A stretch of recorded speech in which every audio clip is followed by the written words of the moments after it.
What is going on, YouTube? Welcome back to our channel, Red Bull Coffee and Crime. This is Red Bull.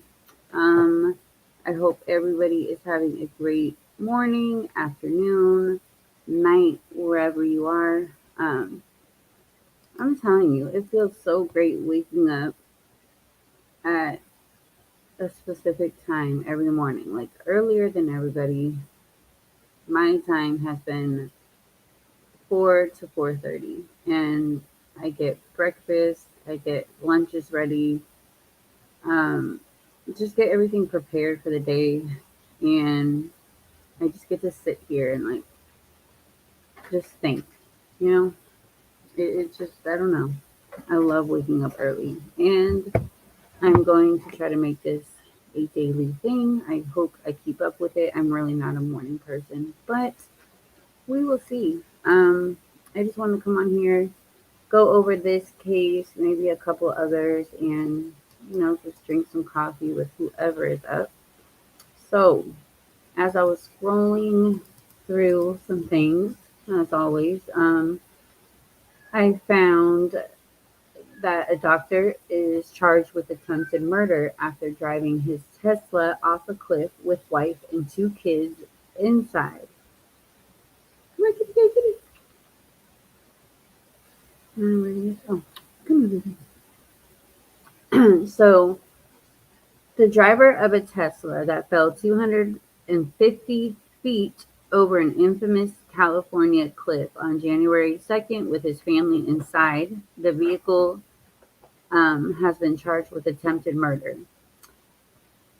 Dharmesh Arvind Patel, 40, was charged with 3 counts of attempted murder in connection with a crash that involved his 41-year-old wife and two children who were 7 and 4. So we got a 7-year-old little girl and a 4-year-old little boy. Two of the counts have enhancements of domestic violence, great bodily injury, serious felony, and prior felony, according to San Mateo County Superior Court records. The third count will be arraigned today, and that is serious felony and prior felony. A San Mateo County District Attorney, Steve Wagstaff, did not immediately respond to people's requests for comment. The crash occurred on a notorious stretch of highway known as the Devil's Slide in San Mateo County, near Pacifica, along the famous Highway 1, which runs the length of California's coastline. Um, The Devil's Slide has been the site of a number of fatalities over the past 5 decades. The California Highway Patrol said that after speaking to witnesses and pulling together evidence of the scene of the crash, that investigators developed probable cause to believe this incident was an intentional act. I, I'll go over my opinion later. Patel was arrested after the crash at Sanford Hospital per an arrest report by the California Highway Patrol. The CHP said in a news release that it was alerted of a vehicle over the side of the cliff on CR1 around 10:50 a.m. local time on January 2nd. One of the CHP and other responding agencies go to the scene. They saw a white Tesla that had gone 250 to 300 feet over the cliff. The release said authorities managed to reach the vehicle and recover the family, who were rushed to a local hospital with serious injuries. Brian Boetinger, um, chief for Coastside Fire Protection District, CAL FIRE, said it was an absolute miracle that all passengers survived. You guys, they survived. I'm going to show you what it looks like. I'm going to show you everybody, but that they survived a fall 250 to 300 feet up in the car. And you guys, when you see this car, God was definitely by their side. And I am so happy that they survived. I wish he would have gone. That would have been great. But, um, When they first arrived, Potinger said that the authorities did not know how many people were inside, but that they could see there was a movement in the front seat. We knew we had at least one person that was alive, he added. We were actually very shocked. Speaking at the scene, Potinger said that authorities come out here, unfortunately, all too often for things like this. They never live. This was an absolute miracle. Let me show you guys this family. This uh I can't. Hey widow, how are you? Come on. Oh my gosh. My kids, my cats do not like this rain. Come here. Come here. So this is the family. This is the asshole that decided, he wanted to try and end his two kids and his wife's lives. I don't. Let me find the car picture. I will never understand. Come here. Hold on, you guys. Let me grab my kitty. So this is the car. Could you imagine the fear of the wife and the two kids going down this 250 to 300 feet cliff? Look at that car, you guys. That is horrible. That is awful.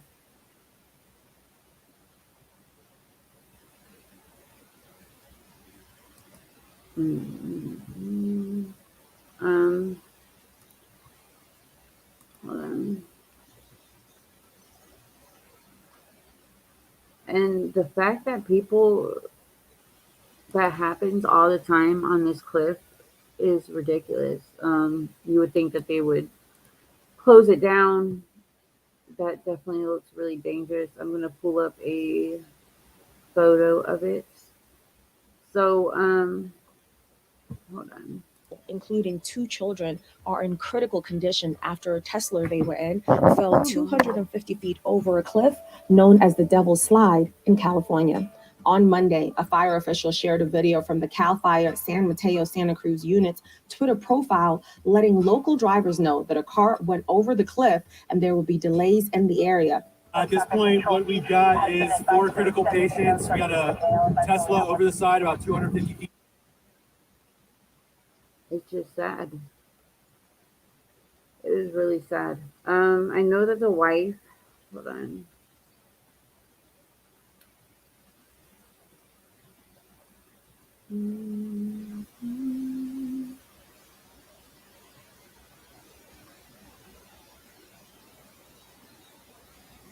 Oh no, this isn't the one.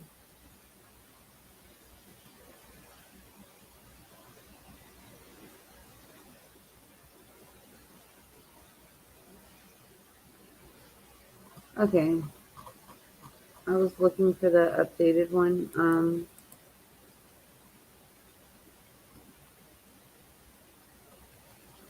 Now I'll look for it in a little bit. Let me do this real quick. I mean, I couldn't imagine. And my worst, like, I think about death. Like, I don't know. I wonder how I'm going to go all the time. And two of the things I would hate, like, I would not want to go in a car crash, or I would not want to go in a fire. So those are like my two fears, and just seeing that. And what makes this man decide he wants to wake up one day and do that? Like, let me go drive my family off of a cliff. And I just can't believe they really survived. Um,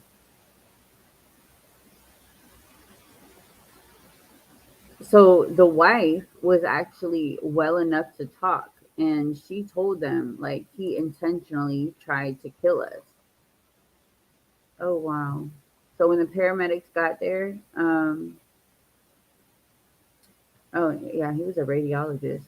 the wife told them like he did it intentionally. That's, oh my God, that is a miracle she was able to speak. Um, she also said, "What happened? What happened? He intentionally tried to kill us," and there was multiple witnesses that heard her say that.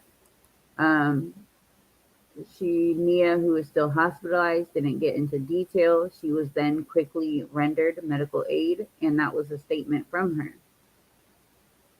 Naya hasn't been interviewed, but she has an attorney, and we're being advised that through the attorney that at this point, while she's hospitalized, she does not need to submit an interview.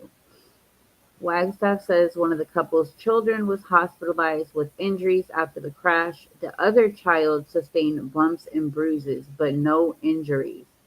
What? Oh my gosh, that is a freaking miracle. That is a miracle. Um, Look at this car. And it's, hold on. Yeah, they're all alive, right? Do what you want to yourself. Don't take your, supposedly, the people that you love with you. I mean, what was the point? What was he trying to, was he mad at her? Was, I wonder, like, what was going on to make him all of a sudden do that? Like, did she, I know that I've read that there was prior abuse. Maybe she was going to divorce him, and, I don't know. But look at that car. I mean, the back. And for having one of the kids just leave with bumps and bruises and not have to go to the hospital, like no major injuries, that is fucking amazing. That is amazing. That car is totaled. And for her to like be able to give a statement, it's like, yeah, you're, oh my God, you are so lucky, and you definitely have a purpose. Everybody has a purpose, but this is definitely a miracle. So I just found that interesting because I haven't heard that, even though it happened on January 2nd. I saw some more stuff I wanted to just talk about. Um, So, a South Carolina man shoots his wife and stepdaughter before turning the gun on himself with a child present in the home. Chastity Busick, 48, and her daughter Jasmine Elise Bailey, 23, were pronounced dead at the scene. A woman and her daughter were fatally shot by the woman's husband, who later turned the gun on himself, in what authorities in South Carolina called a domestic related shooting.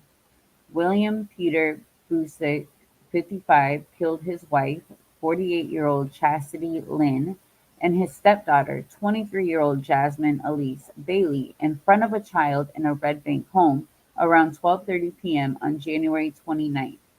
Um, Busick then shot himself and was taken to a local hospital where he died from a self-inflicted gunshot wound to the head.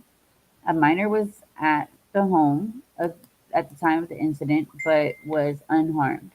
Authorities also said that the relationship between the victims and the child was not specified. Hold on.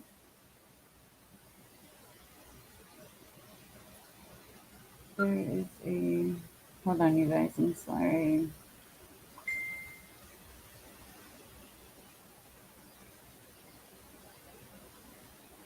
Somebody just sent me.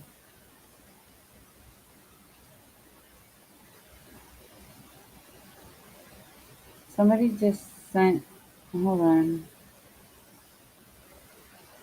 A case they need help on. I will go over this. Hold on. Let me finish this. Da-da-da, da-da-da. Okay, so yeah, they didn't say what the relationship between the victims and the child was. It wasn't specified. The incident is still being investigated, and there's no ongoing threat to the public, according to the sheriff's office. This family has a tough road ahead, Sheriff Jay Coons said in the release.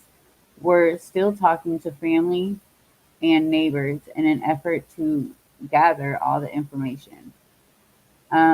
If you guys are experiencing domestic violence, call the National Domestic Violence Hotline at 1-800-799-7233. Or there is a website, thehotline.org. The calls are confidential and it's available 24/7 in more than 170 languages. There, there's more and more family murders or stuff like this where a husband or wife takes their family's life. It's happening more and more often, just like all these other cases. It shouldn't be happening.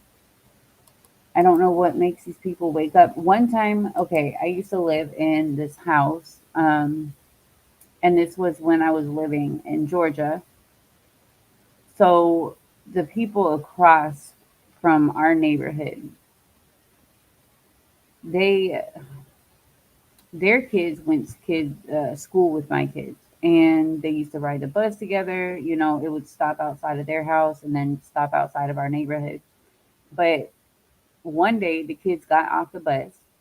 They went home, and their mom was married to some guy, so they had a stepdad. Their grandfather, which was the mom's dad, also lived there. You guys, oh my God. They got home one day. The stepdad shot four children and the mom and the dad.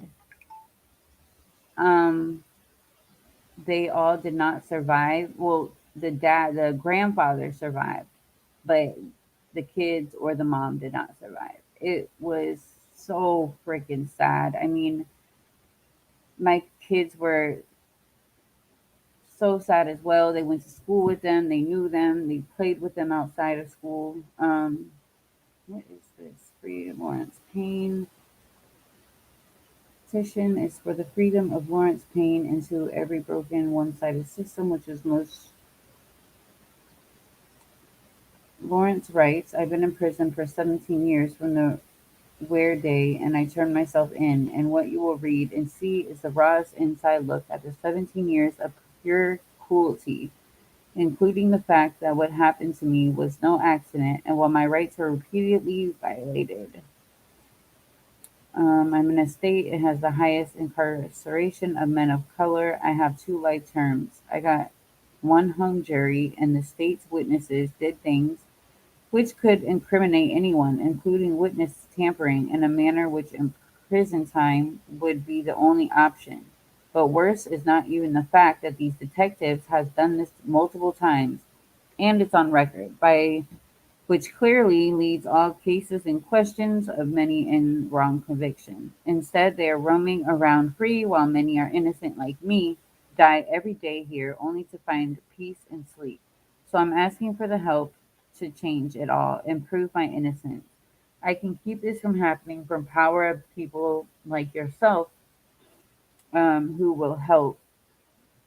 I will share something with you that you will never get an answer from those who violated my rights, but there is a mind blowing example, which many different ones will be found in multiple cases here in Wisconsin. Example 1. The crime lab stated the gun used in this crime would be a certain make and model with a right hand twist and grooves and shells were a certain brand, and they did this brand upon a man. Oh, they did find this brand upon a man whose DNA matched the crime scene. Months later, a total match down to the shells, even that was left added. A full magazine when you include that was found at the crime scene, but when trails started and ballistic analysts said he was never given a gun to test. Wow. And the DA and my lawyer refused to ask him why. His name is on a document saying it didn't match, and the serial numbers are blacked out. And on an appeal, the circuit court judge refused to allow me a hearing to question this and other things. There is evidence that they are holding and not showing. If given the opportunity upon examining everything that was not shown to the jury, I would be free. A total corruption happened to my case, among others that are in prison because our rights don't exist anymore. They are taken and used upon the authorities' benefit. I'm asking people to help because I'm innocent and my mother is and has severely suffered knowing of my torment of being in prison and being innocent. I reach out to anyone that can step in to help me be free. I ask that my care be, I think you meant case, be reopened because the forensic advancement, and not only that, but upon reviewing my entire case, my DNA was never found at the crime scene because I have never there, thinking that I was never there and I'm innocent of all charges. Oh, wow. This is Lawrence Payne.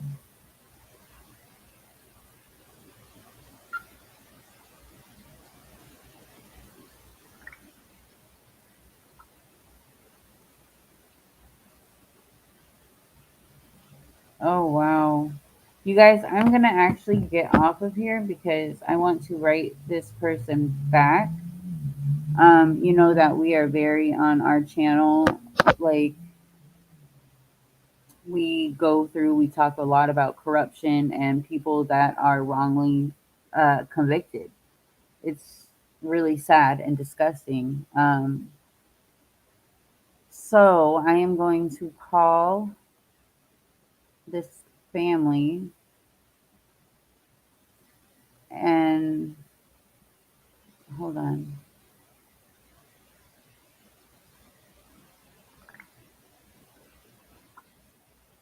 Okay, I'm going to call this family and see, what I can do to help get his story out there. But yeah, so before I go, yeah, my kids were, heartbroken. The whole entire community was just in shock. It was heartbreaking that this man that everybody knew, our kids had been around, our kids played with their kids and they would come over all the time. Like they lived in a trailer across from our neighborhood, so they would just walk over. Um, and you would never think that this man would do that.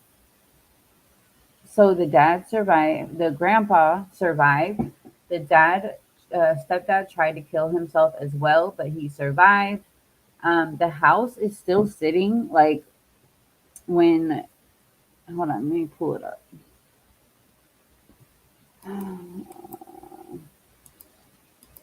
I looked for it, like, well, I even recorded it before we moved because I just wanted to have it. I went inside. Um, it's been empty. This happened 11, 10, like 10 years ago. This happened.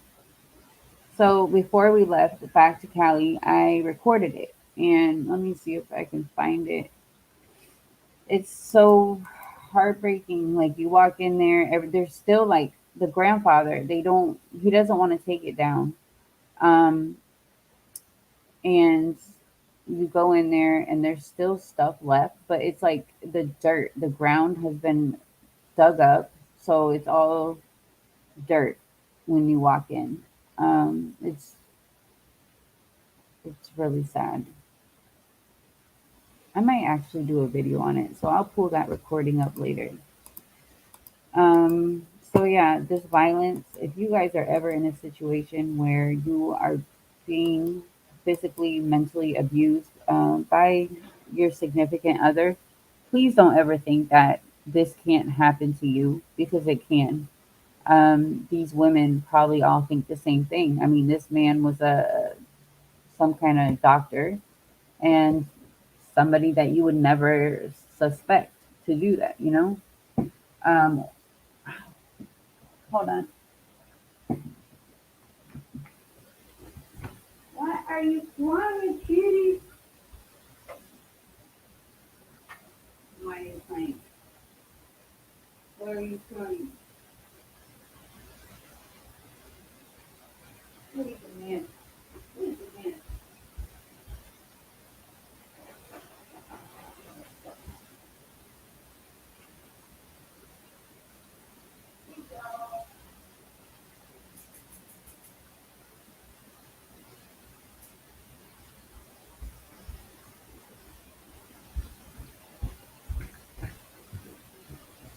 right, I'm back. Yeah, don't ever think that it can't happen to you. Just like with, our children, we never think that that could be our kids, but that 1 second you look away, or that, few minutes you run inside to use the bathroom, or anything can happen. Hold on, you guys. Hey, yes, I would love to help and get his story out in any way that we can. Can you send those documents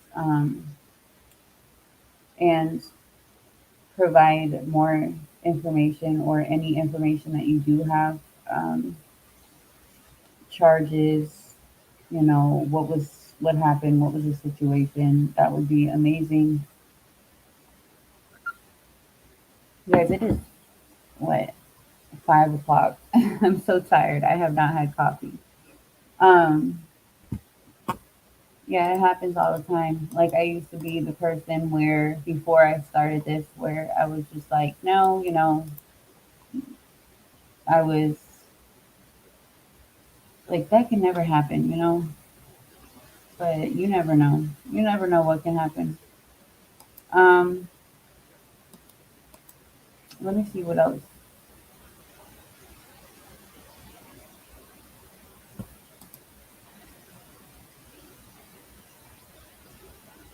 11 hurt, 2 in critical condition after shooting in Lakeland. Oh yeah, Bethea's Bites Reloaded covered this. Free Tax USA. Free? Let's break that down. Free federal return for everyone. The number of victims hurt in the mass shooting in Lakeland has climbed to 11. Another person showed up at the hospital for treatment. Today, Black community leaders in the city are now calling for change. West Street's Amanda Dukes joins us live from the Lakeland Police Department. And Amanda, any word on any arrests just yet?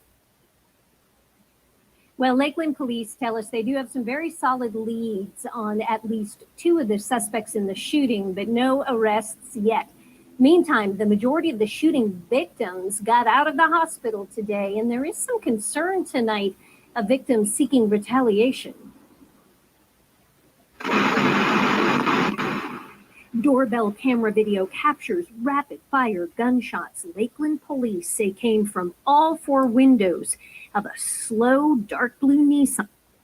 All right, so this person is still on the run. This is in Lakeland, Florida. Lakeland police said a shooting left several people injured on Monday. The shooting occurred in the area of Iowa Avenue North and Plum Street Monday afternoon around 3:43 p.m. Police intentionally said 9 people were hurt, but later learned that 2 additional people had injuries. 2 people had critical injuries and 9 people had non-life-threatening injuries. Police said that the 2 victims with critical injuries are getting surgery. One is in surgery and the other is either in surgery or headed to surgery.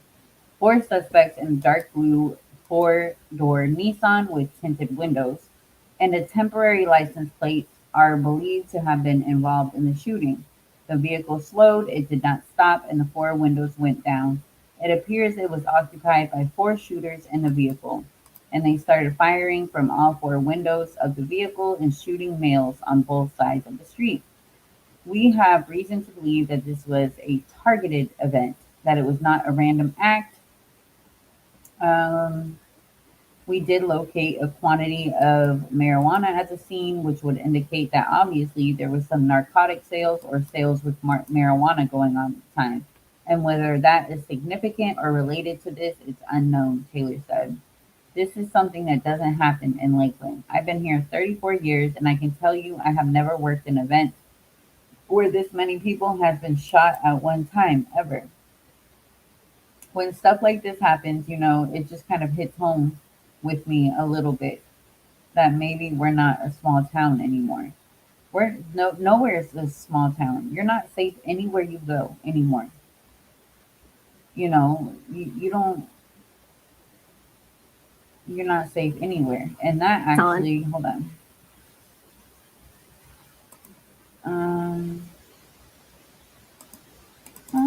Stop. Let me look at Reloaded's video because I know he did this. And I shared it.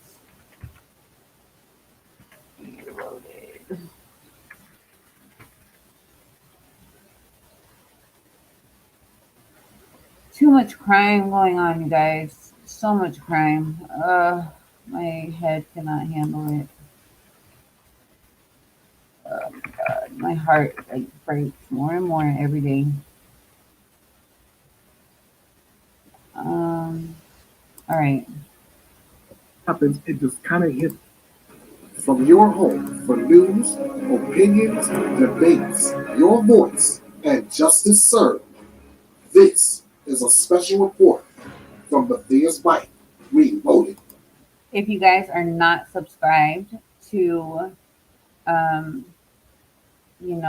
this man, Matthias Bite Reloaded, really good. He does a really good job getting this stuff out. Please share his videos. Please go give his videos a like. Please go subscribe. He is part of our team. Amazing man.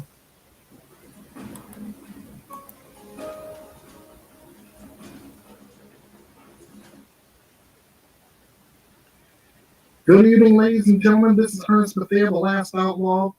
This is a special report from Matthias Bite Reloaded. We have multiple people shot in Lakeland, Florida. At least 10 people were injured in a drive-by shooting on Monday afternoon in Lakeland, Florida, according to police. They were still looking for the shooters as of 7 p.m. local time. Police Chief Sam Taylor said this at a news conference, stating that they believe that the shooting was targeted and not random. Taylor said 2 people were in critical condition, and additional 8 people had injuries that were not life-threatening. Taylor says this is something that doesn't happen in Lakeland. It actually saddens me to some extent. We consider ourselves to be a small town situated between Tampa and Florida. And when stuff like this happens, it just kind of hits home with me a little bit. Maybe we're not a small town anymore, quote unquote.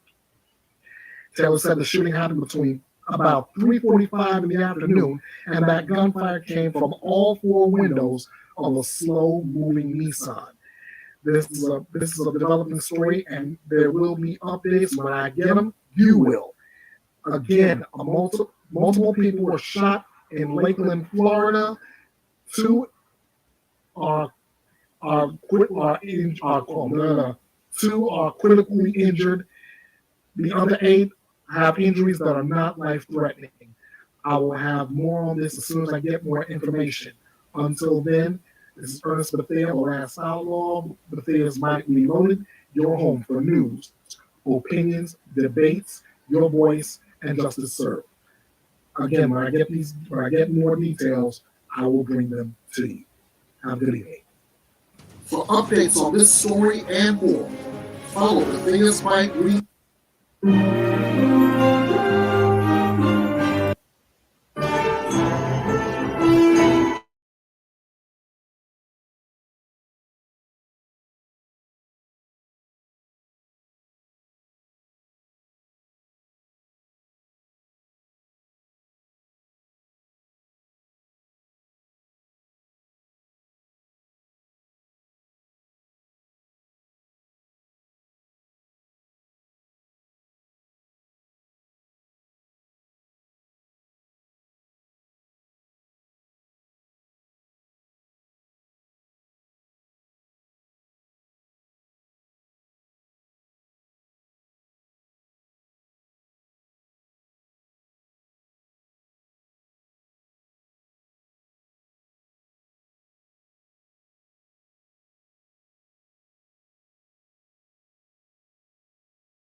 All right, I am back.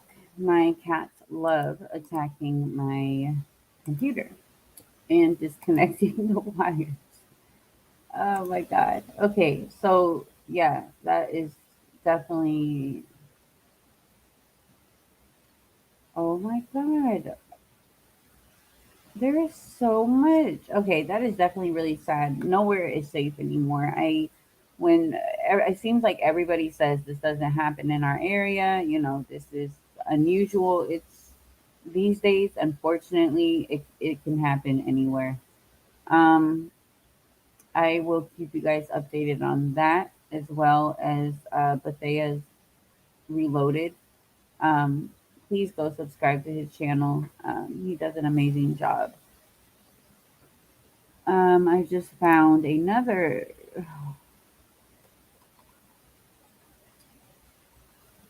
Hold on.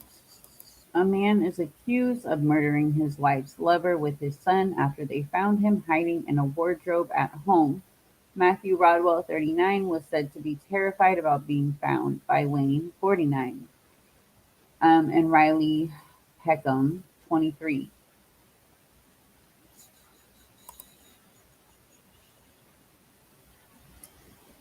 Miss Peckham tried to get her son Riley to leave after he climbed in through a window, but he called out, "He's here," after finding Mr. Rodwell in a cupboard. Prosecutor Ryle Carmody Jones said that Riley told him, "You're going to die," before his father joined him in the house. Miss Peckham said that she heard a struggle break out upstairs and tried to block Wayne going upstairs.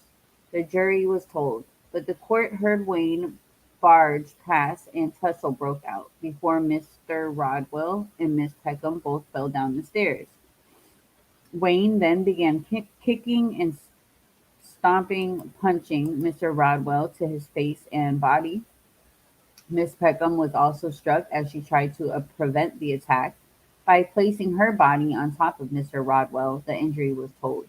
Miss Carmody Jones said that the Mr. Rodwell had over 40 significant injuries as a result of the attack that was inflicted upon him. He was pronounced dead at the scene, with a post-mortem later revealing he had died as a result of strangulation. Police arriving at the scene said that they could hear screaming coming from inside and saw the body of Mr. Rodwell lying in the hall after a distraught Miss Peckham opened the door. Wayne was detained at the scene after initially trying to hide behind a curtain, while Riley escaped in handcuffs. Okay, so you hide behind a curtain, and the son escapes in handcuffs. Okay. It's believed Wayne Peckham was described as an aggressive partner who was a bad influence on his son. He was picked up a couple hours later at his step grandfather's address, so he did get picked back up. But the court heard Miss Peckham moved in with Mr. Rodwell after ending her turbulent relationship with Wayne, the father of her three children, who was rough, volatile, and controlling towards her. Miss Carmody Jones said Wayne could be aggressive after drinking and was a bad influence on his son Riley. In addition to murder, Wayne was charged with assault, occasioning actual body harm, against Miss Peckham during the incident on January 23rd. Both Wayne and Riley have both denied the charges against them. How do you deny charges like that? Oh my God, these people are insane. Why? Hey, Peppermint, how are you? Good morning. I went over one case and now I'm just reading a bunch of different cases because I just can't help it. Our world is crazy. What is everybody getting into today? What cases, have you heard lately that really, really get to you? I mean, I know all of them do, but oh my baby, kitty kitty, here's your baby, here's your baby. Oh my gosh, I love when you guys give me love. You guys, I love cats, but they only want attention when they want it. Like when when you try to get them and you want to, like cuddle and all that stuff, and it doesn't happen. But I love when they just jump in your arms. Hey, your baby. So let me know what cases you guys have seen lately. That kind of just, I don't know. Let me go over to Arctic's channel.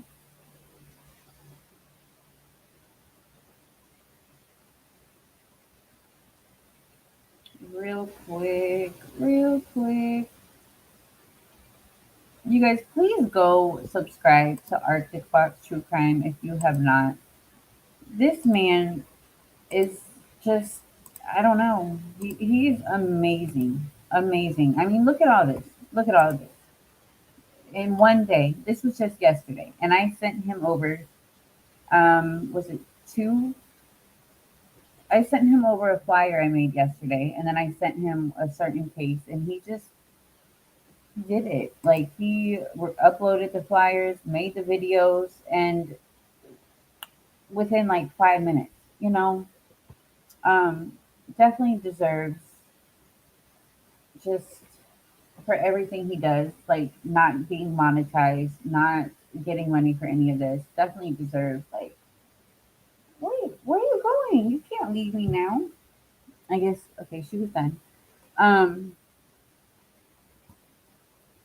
just look at this. I mean, 18 hours, 18 hours, 17 hours, 17, 16, 13, 11 hours ago.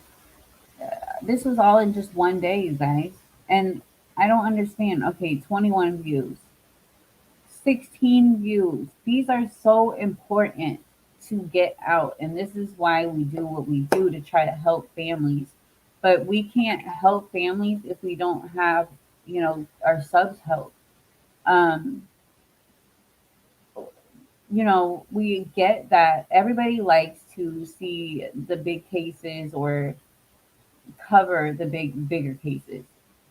But that's not what this is about for us. It's like everybody deserves the same amount of coverage. You know, endangered child alert issued out of Tennessee. This is an 8-year-old, and this has 16 views. You What guys. is going on, YouTube? This is Arctic Fox. Welcome back to the channel. Today, we have a missing endangered child alert that has been issued out of Maryville, Tennessee, for an 8-year-old little boy, and I'm sure I'm going to mispronounce his first name, Jay Sion Rogerson. He is 4 feet tall and weighs 72 pounds with black hair and brown eyes. He was last seen today in Maryville wearing gray shorts, a green jacket, and black tennis shoes. He is believed to be with his non-custodial mother, 31-year-old Alicia Jones. Alicia is 5 foot 8 inches tall and weighs 165 pounds with black hair and brown eyes. She is currently wanted by the Maryville Police Department for custodial interference. Anyone that has information on the missing boy or his mother is asked to contact the Maryville Police Department at 865 273 3870 or the TBI at 800 TBI Find. Guys, we are getting this case in that critical first 24 hours where we can make the biggest difference. Why there's not an Amber Alert issued for this child, I do not know, but we do need to get his face out on social media. What I need you to do is to give the video a like. It does help more people to see this little boy's face, and the more people that see him. You guys see, like, just like Arctic said, the first couple of hours are the most important in cases like this. The likes, they really help. So this has 16 views and 4 likes. It takes 1 second to like, and this is the first time because I was sleeping or, you know, oh my God. But I always share. It takes 2 minutes to share. Yesterday I was slacking a lot, but hold on, let me see what else.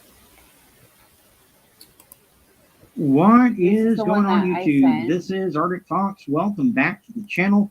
Today, we are looking at the missing persons case of Alejandro Carranza, who is missing out of Clayton County, Georgia. Alejandro went missing at around 10:40 a.m. this morning, January the 31st, 2023. He left the 2000 block of Mount Zion Road in Morrow, Georgia, in a gold-colored Toyota Highlander with Georgia plate number BRZ 4875. Officials say that Alejandro does have multiple mental illnesses. He is described as being a Hispanic male with black hair and brown eyes, standing at 5 foot 9 inches tall and weighing 180 pounds. He was last seen wearing a green and black jacket and green pants. Anyone with information on Alejandro or his whereabouts is asked to contact the Clayton County Police Department at 770-477-3550. Guys, this is an urgent case. We do need to get Alejandro's face out there. He does suffer from multiple mental illnesses, and his family and friends are very concerned about his safety and his well-being. What I need you guys to do is to give the video a like. It does help more people to see Alejandro's face, and the more people that see him, the better the chances are that we can bring him home safe. Also, if you're not subscribed to the channel yet, consider clicking that subscribe button. It really does help the channel out. And if you ring that notification bell, you'll always be alerted when I post. So just, it takes 2 minutes. These videos are 2 minutes long, and it takes half a second to click that like button and share. Kitty, please stop. Come here, Raider. Come here, Raider. That hurts. Stop. We need your guys' help. We really do. Somebody in one of our groups yesterday was like, I always post our YouTube channels in the group, and I ask people to subscribe because that's the easiest way to get, the more subs, the more views you have, the more these cases are going to get help. So I always put them up, and somebody had the audacity to say, why should we subscribe when there's been no update on this case? Like, out of this one group was for baby Levi and her sister. But it's like, okay, there is no update. And did you guys do what we asked you guys to do? Like the phone calls? Because the baby is still in the home. Baby Jocelyn. She's still in the home. And it doesn't just take a couple of voices. It takes a lot of voices. So just stuff like that. And people don't understand, especially Arctic, where he works his ass off on these cases all day, because he's just passionate. And that's, I'm learning a lot from him. Our channel was just originally going to be, the Kyron, but we just see how many victims need awareness. So please take your time, go to these channels, like the videos, subscribe. I mean, look at all this, you guys. Every day. And I tell him all the time, you need to take like a break,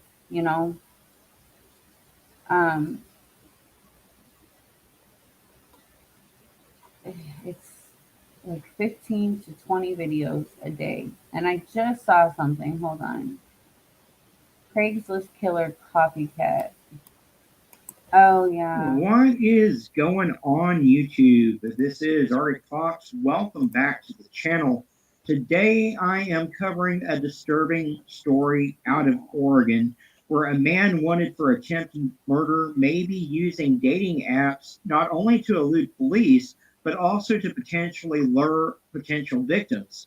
A man who allegedly kidnapped a woman before tying her up and beating her unconscious could be using dating apps to evade police and seek out other victims, local law enforcement in Oregon said over the weekend. Benjamin Odabaya Foster, the 36-year-old suspect, evaded capture, and he is still at large. He is likely armed and considered extremely dangerous and is currently using dating apps, according to authorities. The investigation has revealed that the suspect is actively using online dating applications to contact unsuspecting individuals who may be lured into assisting with the suspect's escape or potentially as additional victims, according to the Grants Pass Police Department. On Tuesday, police responded to a call about an assault and found a bound and severely beaten unconscious woman. She was immediately brought to a nearby hospital in critical condition. The suspect fled before the police managed to identify him, but Foster has since been charged with kidnapping, attempted murder, and assault, less than 2 years after he was convicted of a similar violent crime targeting a different woman in Nevada. Someone likely helped Foster flee, according to authorities. One person, 68-year-old Tina Marie Jones, was arrested for allegedly hindering prosecution. So far, Foster's 2008 Nissan Sentra and other evidence have been seized.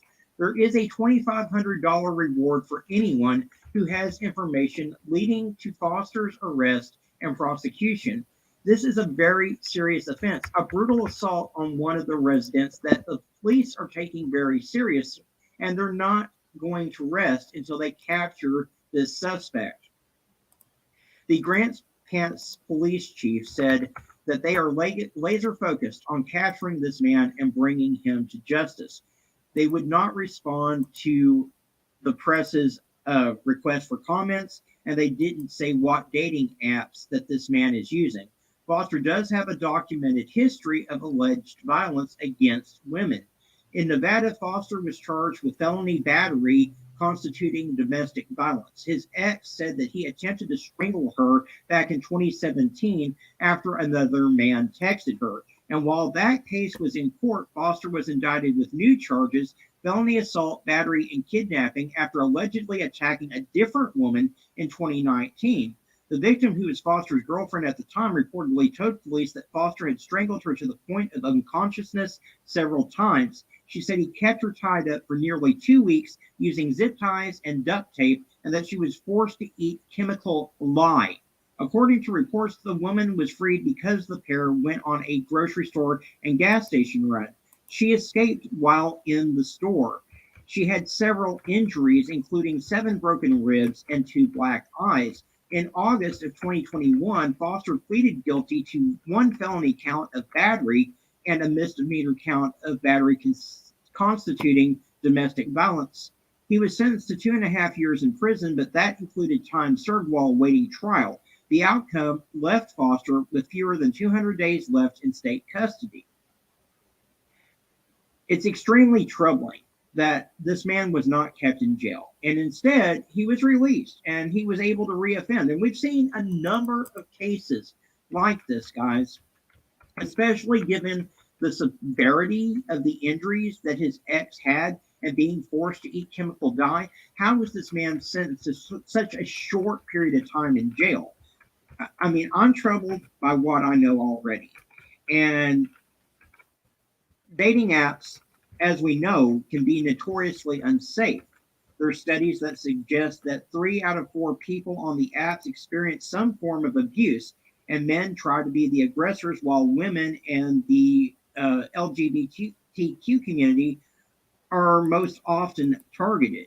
Abuse on the apps isn't anything new or specific to digital technologies, and it does reflect long-standing trends in offline behavior.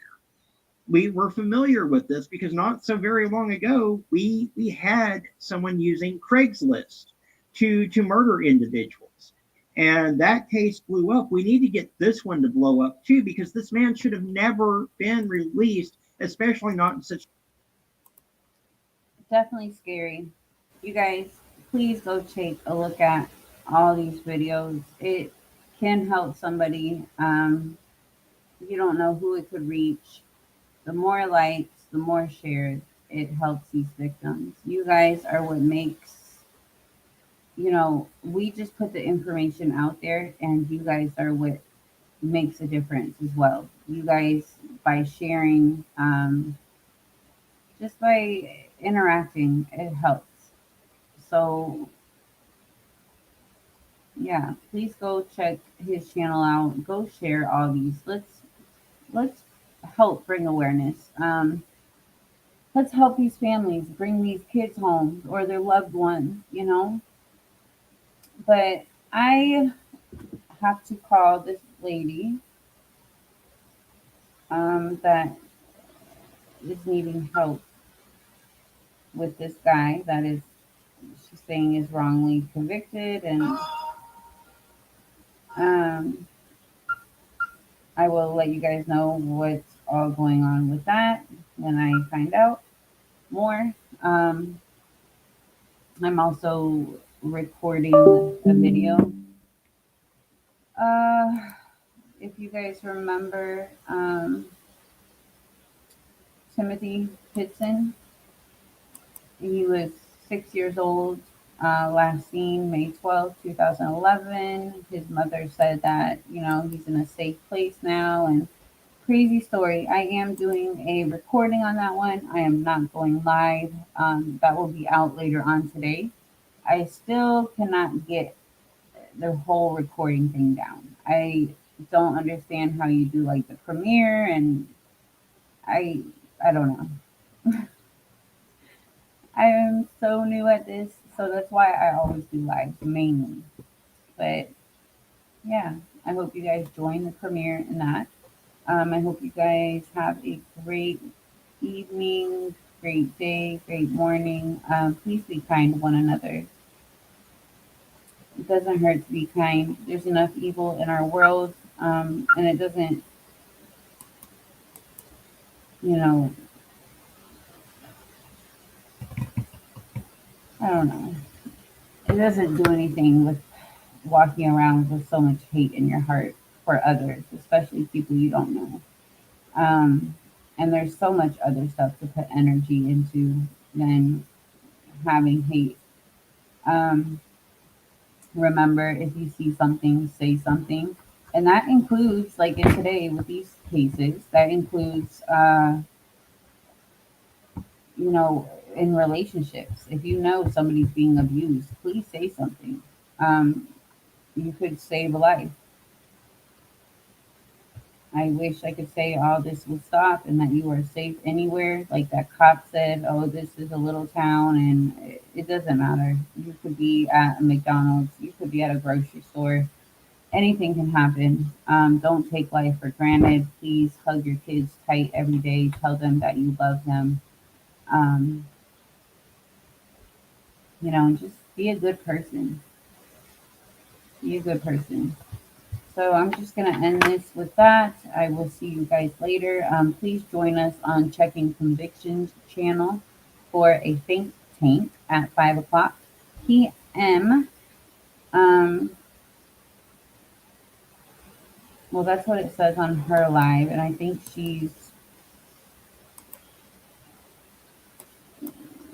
mine will be 2 o'clock, 5 o'clock. I don't know what time, or it says 6 o'clock.